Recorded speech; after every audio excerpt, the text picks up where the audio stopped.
going to talk very briefly. Much of what I'm going to say, or much of what I could say, has in fact been articulated very well by many of the people who've come before me about what a special interest group is and how it should act.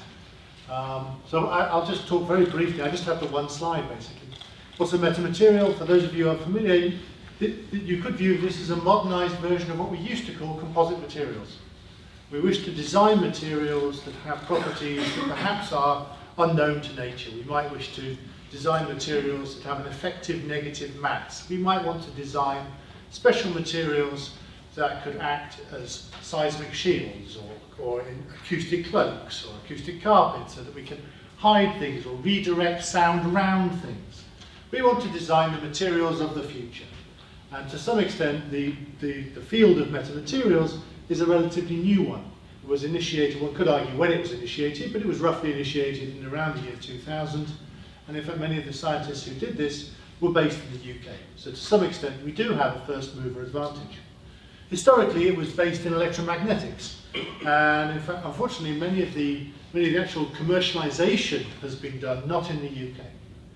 And I would fear that the same is true with acoustic metamaterials, that many of the ideas will come forward here, but may be commercialized somewhere else. The purpose of having something like a special interest group is to attempt to connect these modern new ideas with industry, preferably in the UK, but also with our European friends, of which we have several here. We have the DNorms group, but we also have a group de recherche being represented here. So the French have created a network in metamaterials as well.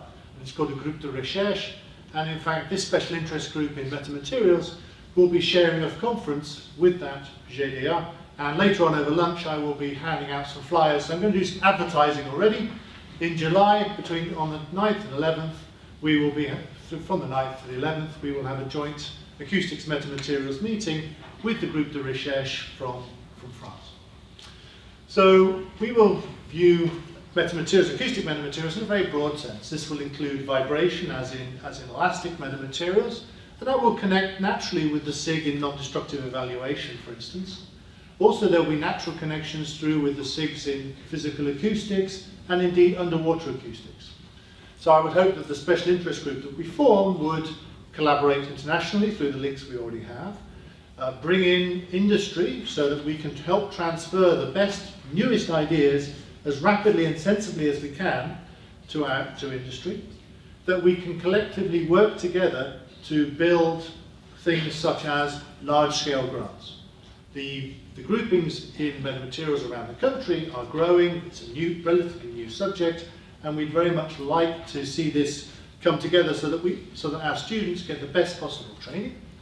We'll hopefully interface with the active electromagnetics world that's already there. There are lots of applications. I've just mentioned soundproofing, redirection of acoustic fields. Obviously, we'd like to provide a forum for researchers, practitioners, so that we can all get together and collaborate.